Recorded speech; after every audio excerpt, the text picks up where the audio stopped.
Je vous le disais d'entrée, au Congo, les élèves des classes d'examen ont renoué avec le chemin de l'école. C'était mardi dernier, une reprise en pleine pandémie du coronavirus, de quoi susciter l'inquiétude chez certains. C'est non sans appréhension que des familles ont décidé d'envoyer leurs enfants à l'école, partagés entre le souci de préserver leur santé et la nécessité de passer ces examens de fin d'année. Le gouvernement congolais a mis en place un protocole sanitaire afin d'éviter de faire des établissements scolaires des foyers de propagation du coronavirus. Alors, la machine fonctionne-t-elle sans altérité une semaine après la réouverture des salles de classe? C'est ce que nous allons tenter de savoir avec le ministre congolais de l'Éducation, M. Anatole Koliné Makosso.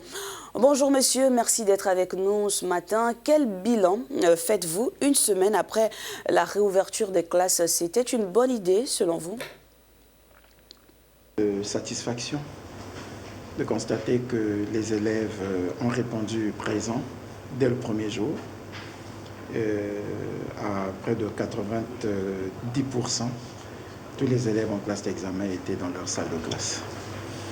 Oui, satisfait aussi de constater que ces élèves sont venus déjà porteurs de leur masque, ce qui montre que les parents avaient pris la mesure de la problématique du port de masque pour lutter contre la propagation du virus et avaient déjà pris les dispositions depuis chez eux avant d'envoyer les enfants à l'école, ce qui facilite la tâche du gouvernement qui a aussi prévu des masques, mais le fait déjà qu'il y ait cette prise de conscience des parents prouve que le port de masque rendu systématique est une réussite.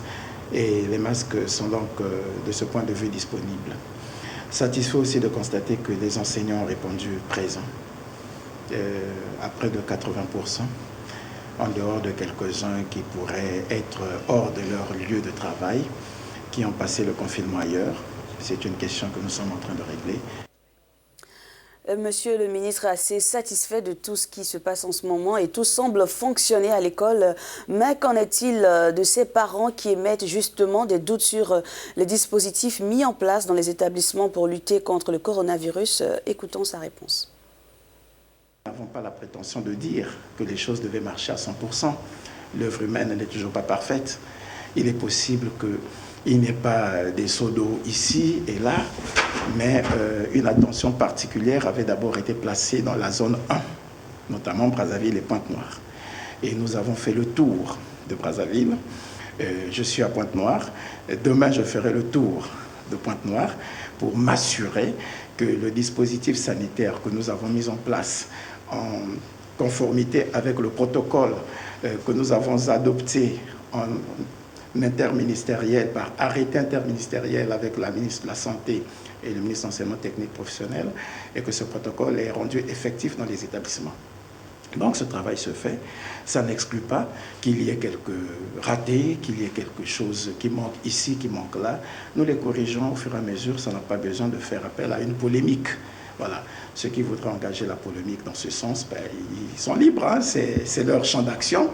Mais nous pensons que le gouvernement est en train de tout mettre en œuvre et a commencé à tout mettre en œuvre pour que l'école ne soit pas le lieu de la propagation de la pandémie et que les élèves qui croyaient beaucoup en leur année scolaire, qui avaient peur d'une année blanche et qui sont heureux d'avoir retrouvé les salles de classe, passent correctement leurs examens, qu'ils les préparent très bien et pour qu'ils ne soient pas perturbés par quelques chants de sirène. Autre inquiétude exprimée contre le gouvernement, cette fois-ci, ce sont les promoteurs des écoles privées qui se plaignent de l'insuffisance des documents didactiques mis à leur disposition. Sur ce point, ces promoteurs d'écoles privées estiment que le gouvernement congolais s'est plus occupé de l'enseignement public que privé. Quelle est votre réponse? Écoutons-le. Il peut y avoir quelques erreurs de calcul de chiffres. Nous avons des effectifs. Un établissement peut nous avoir dit que nous avons 230 élèves. On envoie 250 fascicules. Il se retrouve peut-être avec 280 élèves. Il y a 30 qui manquent. Est-ce que c'est pour ces 30 qu'on va dire le travail n'a pas été effectif? Mais on assume. C'est le jugement des inspecteurs des travaux finis mais nous prenons ça à notre compte et nous corrigeons. Donc, des problèmes comme ça ne pourraient pas manquer. Tout comme au niveau de l'enseignement privé. Là, c'est toute une autre problématique. Les relations qui existent entre les promoteurs d'écoles privées et les parents d'élèves sont des relations contractuelles. Ils ont des obligations synalagmatiques, donc bilatérales. C'est un contrat bilatéral. Le promoteur de l'école privée a l'obligation de donner l'enseignement à l'élève. Le parent d'élève a l'obligation de payer cette prestation au promoteur. Si les engagements ont été respectés, il ne devait y avoir aucune difficulté pour le promoteur d'école privée de donner l'enseignement par le cours polycopié, l'enseignement qu'il n'a pas pu dispenser en présentiel. C'est pour cette raison que nous avons mis à la disposition des promoteurs des écoles privées un jeu de tous les fascicules, à charge pour eux de les multiplier pour les mettre à la disposition de leurs élèves. Êtes-vous optimiste pour la suite de l'année scolaire après cette reprise? C'est la question qu'on a posée. Écoutons ensemble sa réponse. Le Covid nous a tous surpris. Nous n'étions pas préparés, y compris nos enseignants et même nos élèves, à gérer l'école de cette manière. Il y avait deux choix, l'immobilisme ou le pragmatisme. Nous avons choisi le pragmatisme. La fatalité ou la continuité pédagogique. Nous avons choisi la continuité pédagogique. La facilité ou l'efficacité. Nous avons agi avec efficacité. Il est possible qu'il y ait eu des ratés, des erreurs, des choses qui auraient dû être faites de telle manière plutôt que de telle autre. Nous les corrigeons tous. Et nous sommes en train de les rattraper avec la reprise des cours. Donc, ce que nous n'avons pas pu réussir pendant cette période de confinement, pendant cette période de continuité pédagogique, nous le rattrapons aujourd'hui. Il n'y a aucune inquiétude à cela.